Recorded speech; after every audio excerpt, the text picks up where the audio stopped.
Hi there, I'm Ken Lammers, and welcome to Minor League Matters. Today we're going to talk about MLS, Major League Soccer, and its expansion. Two new expansion teams this year, or announced this year. So we're going to talk about the good, the bad, the ugly, the rumored, the purely hypothetical, and all in between. So with that, let's get cracking.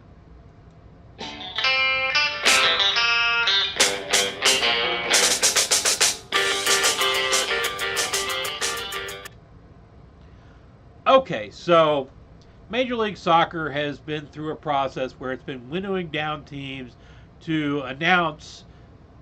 It is said that it's only going to announce two teams that would be coming into the league, right?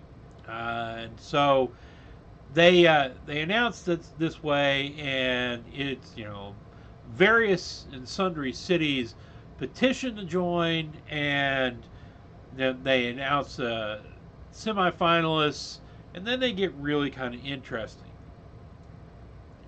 So here are your teams that petitioned to join, or the cities that petitioned to join, because not all these were teams that are petitioning to join. The cities that petitioned to join, there were actually a couple of them that didn't have soccer clubs yet.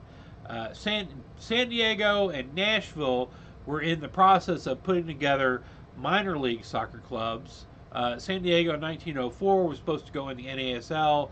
The NASL seems to have been crushed by a combination of the United States Soccer Federation and Major League Soccer, or MLS. Yeah, uh, I don't know all the ins and outs, but it looks an awful lot like there's an awful lot of smoke indicating that fire was set by MLS and USSF. Uh, but the NASL seems to be dead. So San Diego never got their team off the ground. Nashville, on the other hand, had the good sense to go to the USL, and they are starting a USL team this year. Uh, so that's they didn't have one when they made their petition, but they did have one coming.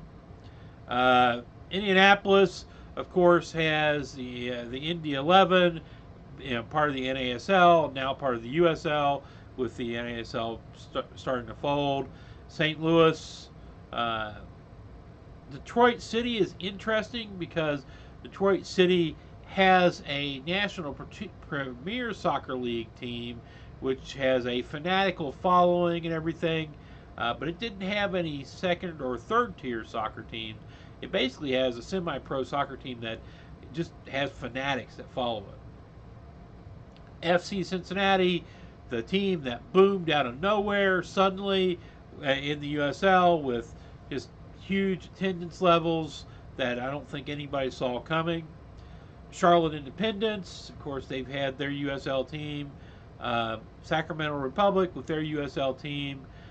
North Carolina in the area of Raleigh, Durham, Cary, all that, won a team, and that's where North Carolina FC is at.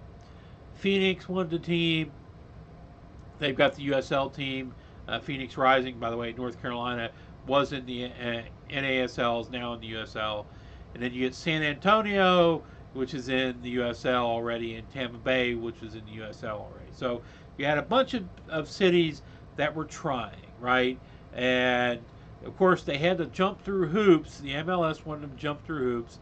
They wanted them to have a soccer independent stadium because apparently that's incredibly important unless you're in Atlanta, where they didn't make them do that. They play in the same place the football team does and have had huge crowds and would seem to be a very successful way to do it. Unfortunately, they don't seem to want that anywhere else.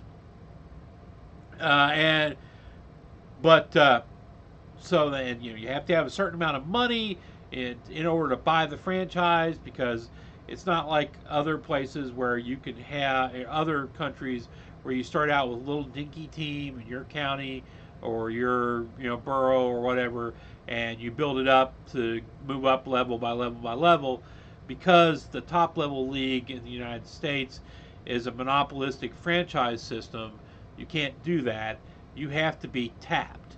they have to say, "I hereby deign to let you into my league," and so they all have to, pay the price, jump through the hoops of stadiums, do all that stuff, and that's what they were all trying to do. Well, um, so go through for a while, and MLS eventually, obviously trying to build the hype and everything, decides four cities, right?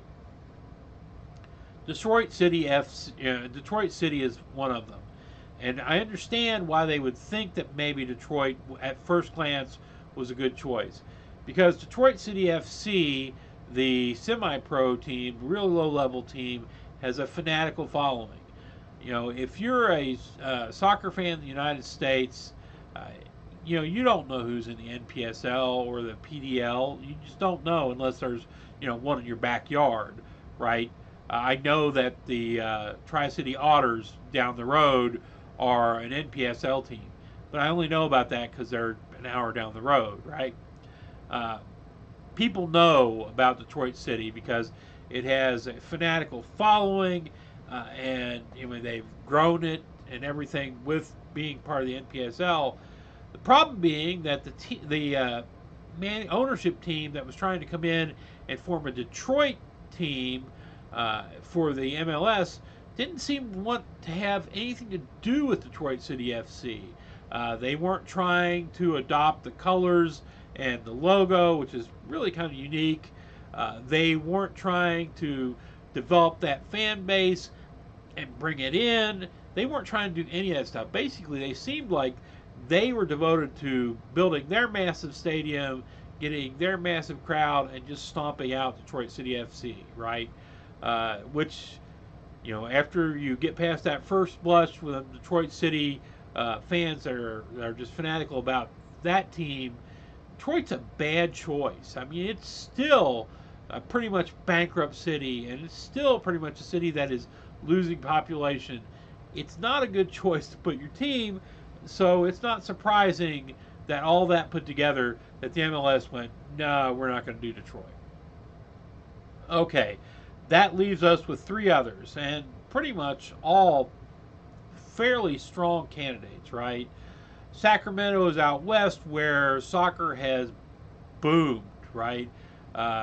Until Atlanta did what Atlanta did this last year with attendance, all your big attendances were out west, Seattle primarily, but out western teams. We'll see whether Atlanta keeps up that attendance. Atlanta is notorious for fickleness when it comes to sports teams. Just ask the NHL and others that have been there. It's fickle. Whether or not those huge crowds stay in Atlanta, we don't know. But they've stayed out west. So Sacramento seems to be a really good choice, right? Now, there were some problems apparently between the group that was trying to put together the MLS team and the Sacramento Republic's ownership, which they were supposed to be working together, but apparently there was a disconnect, and the ownership group that was trying to do the MLS thing and the Sacramento Republic folks had some run-ins or something, or miscommunications. I've seen a couple of news articles, but I'm not sure how far that went, or actually I've seen social media stuff. Not sure how far that went. FC Cincinnati is just an amazing story. Cincinnati is an amazing sports city. For its size, it puts in huge crowds, right? Cincinnati Reds constantly have a stadium that's got a lot of people in it, sell a lot of tickets. The people still go and watch the Bungles play, which is just friggin' amazing, that people watch the Bungles. They have a hockey team, Cincinnati Cyclones, that if you go to a match, it's a ECHL team, which means it's basically double A hockey, right? And they pack the place, and tons of people come to watch it, and they have a blast while they're doing it. So I always recommend hockey in Cincinnati if you can get there. And then the same thing happened with FC Cincinnati. They got there, the crowd showed up, massive crowds, 20,000 people all the time.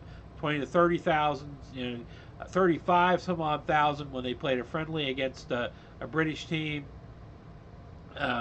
They, had the good luck of going pretty far in America's Cup. They beat a couple MLS teams, which got them even more notoriety and more fan support. So FC Cincinnati's got a massive fan support that just kind of boomed. Now, we'll see if it tails off after the 5-year window.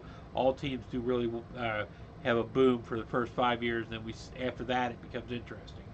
But all indications are good. And then Nashville, which didn't have a team but was putting one in the USL.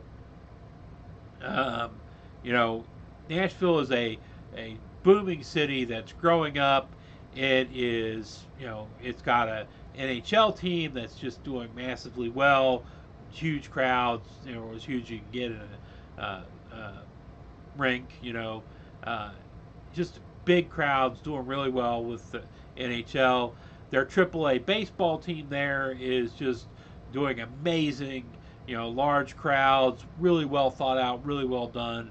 And the soccer team had a really good claim as to, look, we're going to grow up and we're going to grow with the city. It's a big city now. It's getting bigger and it's becoming a trendy place. Well, it is a trendy place, and you need to be here. So the first thing we get is, Nashville soccer, right? MLS comes out early and announces Nashville's going to be a team, and we're going to do this, and great deal here. And I think that that's a good choice, right? Nashville is a good choice because it's just, like I say, it's a growing city. It has a good sports base. It's kind of trendy and younger, which means that soccer will have a built-in crowd more than it would otherwise. And it's a good choice. I think the MLS put some thought in here and did this right. That's a god-awful ugly logo, but Nashville will have a year to kind of shake out some stuff in the USL before they go to the MLS, but they're there. But then we get to the last choice, right? Some call, there's some saying, who's going to get it. There's supposed to be a second team. Obviously, I think Detroit got kicked out pretty early. Cincinnati and Sacramento both had things recommending them. I don't know what Sacramento was doing to get a stadium. Cincinnati was fighting. Cincinnati FC Cincinnati was fighting to get stadium space. Was having some issues with the city council that really, having put a bunch of money into the football stadium and baseball, wasn't really happy about the idea of putting in a soccer stadium and trying to pay for that too. But both of them were out there and had really good issues for really good reasons to choose one of them if the MLS went that way. So the MLS went to Miami. They are going to have the Miami Not Fusions. I call them the Not Fusions now because when they were announced, they didn't announce a name, they didn't announce team colors, they didn't announce kit, they didn't announce anything. They said with input from the fans, they will choose all that in the future, near future, which is a PR ploy that's used by a lot of teams. They've already got a PR team that has set out probably what their logo is going to be, what their kit's going to be, what their colors are going to be, right? But you do this thing where you get the fans to vote on out of 4 or 5, and you set it up so they will vote for the ones you want voted in, and that's what you end up winning with. You go forward. Here is our new stuff chosen by our fans. Yeah, right. But that's the game they're playing right now. This is the team that the MLS has promised Beckham for a while, right? When they lured Beckham over here, where he lost a step or two and really wasn't able to play all that well in the European leagues anymore, so he comes over here where if you're a has-been European player, you can come over here and play pretty well, and do well. If you're an amazingly good player who's now almost has been European player, you can come over here and dominate, right? Well, Beckham agreed to come over here, but part of his deal in coming over here was he would be able to buy an MLS franchise for less than what it would cost anybody else. He announced four or 5 years ago that Miami was going to be where it was going to be. Uh, and since then, it's apparently been fighting to find a space for a stadium and get backers and all that sort of stuff. But that must all be in line right now because they announced it this year. Despite the fact that if you go back and look at all the teams that petitioned to come in this year, as part of this summer, uh, they weren't one of them, right? They didn't make the final cut. They're not there. They just kind of came out of the blue and said, yes, it is Miami. We're going to ignore what we've done with all the others. I'm kind of assuming they're not going to make another choice because the season's about to start up, and they did promise two. They've given two, even if they didn't do it the way they promised they would or said they would. So the not fusions are the second team that's been chosen. I don't know why Sacramento wasn't chosen. Like I said, West Coast seems like a good choice. Maybe they had some issues out there. I think Cincinnati was probably in the running big time for a while because when Precourt was trying to steal, or I guess he still is, trying to steal Columbus away to Austin, and to save the Crew popped up and all that. MLS was rumored, I heard this on a couple podcasts and that, MLS was rumored to be thinking that if they put a team in Cincinnati, that would satisfy the fans in Columbus, and then everything would be hunky dory, right? Well, I think they realized after a bit that that wasn't going to work because Cincinnati is the southern part of Ohio and influences northern Kentucky a lot, and Columbus is more central north, Columbus, Cleveland, and Cincinnati are three different places and have their own fan bases and really don't intermix all that much, right? And if you put a team in Cincinnati, it's not going to mollify the Save the Crew crowd or even just your regular fan in Columbus. And as the move from Columbus to Austin has seemed to be crumbling, Austin not giving them the land they want, and there seemed to be a rapprochement more with the people of Columbus, in words both from the MLS commissioner and where local people have been approached to be part owners. I think that may be a turn towards going back to Columbus. In the end, of course, they'll have to get rid of Precourt, or at least he'll have to become a very majorly silent partner because I don't know that you can be more hated than he is in Columbus right now. Anyway, I think that when they realized that, and that Columbus was not going to be satisfied by Cincinnati having a team, and I think that if the move to Austin is crumbling as it appears to be now, that they realize now we don't need the Cincinnati team, right? Personally, I'm happy with that. I like the USL. I like the USL a lot more than I do MLS. It's better put together, better run, just funner. If the USL holds on to Louisville, Cincinnati, and Indianapolis, you have natural rivalries in a fairly close location, which will, build upon each other and can make a really good thing, right? One of the major, really sucky problems about the MLS is, your teams are so far away from each other that it's pretty much worthless, right? You don't have natural rivalries in the MLS, right? Maybe Portland and Seattle, maybe, But they really have to gin it up to try to get that kind of rivalry. If Cincinnati, Louisville, and Indianapolis stay in the USL, that's a natural, really good way to build rivalry, and more power to the USL, and hopefully they can make that work and keep them in their league.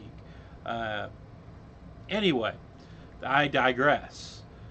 I don't think there's going to be another choice for a team this year, although some indications that they might do that because, as I understand it, Nashville is going to start in the MLS in 2019, and the not fusions in Miami are going to start in 2020. Oh, by the way, the fusions were the first attempt that MLS did to put a team into Miami, and they failed in like 4 years. So they're going back to try again, and odds are they'll be more likely to be successful now because soccer has grown quite a bit since 2002 when they failed before, right? Okay, so that's where we're at. I don't think there'll be another choice. They may prove me wrong. I'm just thinking that we're too close to the season. Actually, I was thinking we were too close to the season. They might not announce a second team at all, but you know, maybe they'll announce a third, but I'm doubtful. Okay, so I've told you my thoughts on everything, and I am sure I'm wrong about several things. I always am. Tell me about it in the comments. Tell other people about it in the comments so that they know what's right and what's wrong. I promise I will try to read your comments. I cannot promise that I will write back because I have that pesky day job which I have to do in order to earn money so I can do this, because there's no way I'm monetizing this unless somehow I get bought by ESPN or something. And so if you like this, hit like. If you like what you're seeing around here generally, hit subscribe. And if you subscribe, go watch everything 900 times because, if I ever have a chance of monetizing, that's probably the only way I can do it with the new requirements YouTube's put in. Beyond all that, I just have one piece of advice for all of you. Go watch some minor league baseball. And I'll see you soon.